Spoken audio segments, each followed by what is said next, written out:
ഇപ്പോൾ വരുന്നൊരു സങ്കടകരമായ വാർത്തയിലേക്ക്. നടി കവിയൂർ പൊന്നമ്മ അന്തരിച്ചു. 79 വയസ്സായിരുന്നു. കൊച്ചിയിലെ ലിസി ആശുപത്രിയിൽ ചികിത്സയിലിരിക്കുകയാണ് അന്ത്യം. വിവരങ്ങളുമായി എസ് ശ്രീകാന്ത് ചേരുന്നു. ശ്രീകാന്ത്, ദീർഘനാളായി തന്നെ കുറച്ച് ഗുരുതരാവസ്ഥയിലായിരുന്നു കവിയൂർ പൊന്നമ്മ. പക്ഷേ ആരോഗ്യത്തോടെ തിരിച്ചു വരും എന്ന സഹപ്രവർത്തകർ പ്രാർത്ഥനയിലുമായിരുന്നു.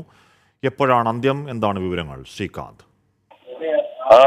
വളരെ ദുഃഖകരമായ വാർത്തയാണ് ഹാഷ്മി ഇപ്പോൾ പുറത്തു വരുന്നത്.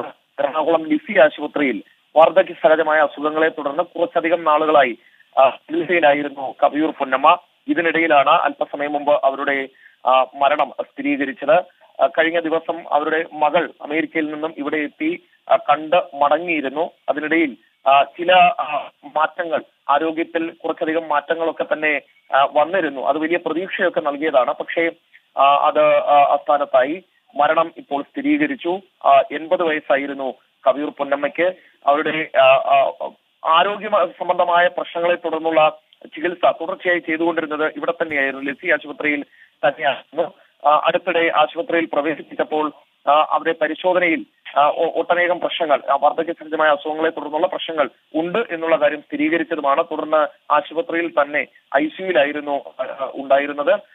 ഇപ്പോൾ ആ മരണം സ്ഥിരീകരിച്ചിരിക്കുന്നു. ആശുപത്രി അധികൃതർ സ്ഥിരീകരിച്ചിട്ടുണ്ട്.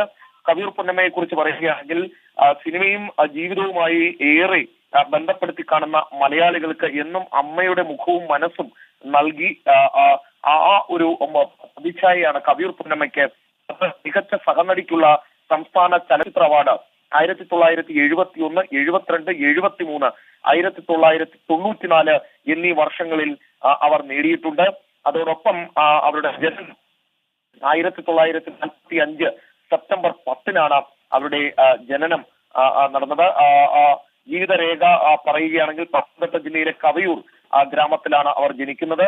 മലയാളികളെ സംബന്ധിച്ചിടത്തോളം അമ്മയാണ് കവിയൂർ പൊന്നമ്മ. കുട്ടിക്കാലം പൊൻകുന്നത്തായിരുന്നു. പിന്നീട് LPR വർമ്മയുടെ കീഴിൽ സംഗീതം പഠിക്കാനായി ചങ്ങനാശ്ശേരിയിലെത്തി. വെച്ചൂർ ഹരിഹര സുബ്രഹ്മണ്യയ്യരുടെ കീഴിലും സംഗീതം പഠിച്ചിട്ടുണ്ട്. 14ാമത്തെ വയസ്സിൽ അന്നത്തെ പ്രമുഖ നാടക കമ്പനിയായ പ്രതിഭ ആർട്സിന്റെ നാടകങ്ങളിൽ ഗായികയായാണ് കലാരംഗത്ത് കവിയൂർ പൊന്നമ്മ വരുന്നത്. KPSCയുടെ മൂലധനം എന്ന നാടകത്തിലൂടെ നാടകരംഗത്തെത്തി. കൂപ്പിൽ ഭാസിയെയാണ് തന്റെ അഭിനയ കലയുടെ ഗുരുവായി കവിയൂർ പൊന്നമ്മ കണ്ടിട്ടുള്ളത്. സിനിമാ നിർമ്മാതാവായിരുന്ന മണിസ്വാമിയാണ് കവിയൂർ പൊന്നമ്മയുടെ ഭർത്താവ്. വിവാഹിതയായ ഒരു മകളുണ്ട്.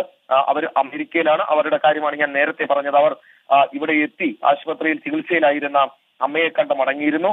തന്റെ ആദ്യ നായികാ ചിത്രമായ റോസിയുടെ നിർമ്മാതാവായ മണിസ്വാമി സെറ്റിൽ വെച്ചാണ് ജീവിതത്തിലേക്ക് കവിയൂർ പൊന്നമ്മയെ ക്ഷണിക്കുന്നത്.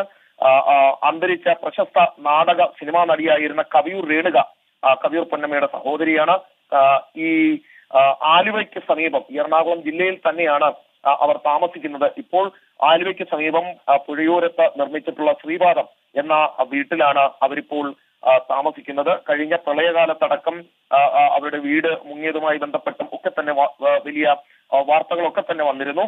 1962 ശ്രീരാമ പട്ടാഭിഷേകം എന്ന സിനിമയിൽ ആദ്യമായി ക്യാമറയ്ക്ക് മുന്നിൽ കവിയൂർ പൊന്നമ്മ എത്തുന്നത്. രാവണനായി കൊട്ടാരക്കര ശ്രീധരൻ നായർ എത്തിയപ്പോൾ സുന്ദരിയായ മണ്ടോദരിയായത് കവിയൂർ പൊന്നമ്മയായിരുന്നു. വേഷം കെട്ടിവരാൻ ആവശ്യപ്പെട്ടു, വന്നു. അത്രമാത്രമായിരുന്നു അഭിനയം എന്നുള്ളതാണ് പിന്നീട് അവർ അതിനെക്കുറിച്ച് പ്രതികരിച്ചത് തന്നെ. തൊമ്മന്റെ മക്കൾ 1965 ഇറങ്ങിയപ്പോൾ തൊമ്മന്റെ മക്കൾ എന്ന സിനിമയിൽ സത്തിന്റെയും മധുവിന്റെയും അമ്മയായി കവിയൂർ പൊന്നമ്മ അഭിനയിച്ചിട്ടുണ്ട്. മലയാളത്തിൽ മിക്കവരുടെയും അമ്മയായി അഭിനയിച്ചിട്ടുള്ള അഭിനേത്രി കൂടിയാണ് കവിയൂർ പൊന്നമ്മ.